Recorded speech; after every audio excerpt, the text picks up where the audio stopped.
Isinuplong ng kanyang mga kamag-anak ang lalaking nagsasyabu umano habang karga ang isang bata. Ibinigay rin nila sa pulisya ang video ng aktong yan. Nakatutok si Marisol Abduraman. Exclusive! May karga pang bata ang lalaking ito nang ma-videoang may tila hinihit-hit. Di na namin ipapakita yan mismo, pero shabu umano ang tinitira. Ayon sa Navotas Police Drug Enforcement Unit, ikinabahala nila yan, lalo't may kasama siyang bata. Pati po kalusugan ng burang edad na bata, napapahamak.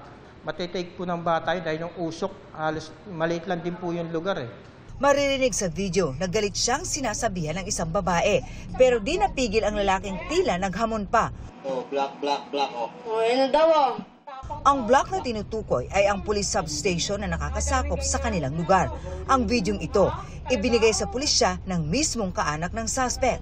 Kasi nga po, natatakot na rin siya sa seguridad niya. Dahil pinagbabantaan siya, napapatayin kapag gumamit ng pinagbabawal na droga. Sa isang bypass operation ay inaresto ang lalaki na di tinangging siya ang nasa video. Focus ko na lang po yung ko sa pamilya ko, ma'am. Nai-realize ko po na mali po pala yung ginawa ko. Pero gumagamit ka? Opo. Pagka yung... Pero hindi po ako nagtutulak, ma'am. Huli rin ang kasama niya umano sa pagbebenta ng shabu. Pero giit ng dalawa, nagsashabu lang sila pero hindi nagtutulak nito. Hindi ka sangkot sa drugs? Dati po nasangkot po. Kailan yung dati? Mga 2019 po. Iginit din ng dalawa na hindi sila nahuli sa buy-bust.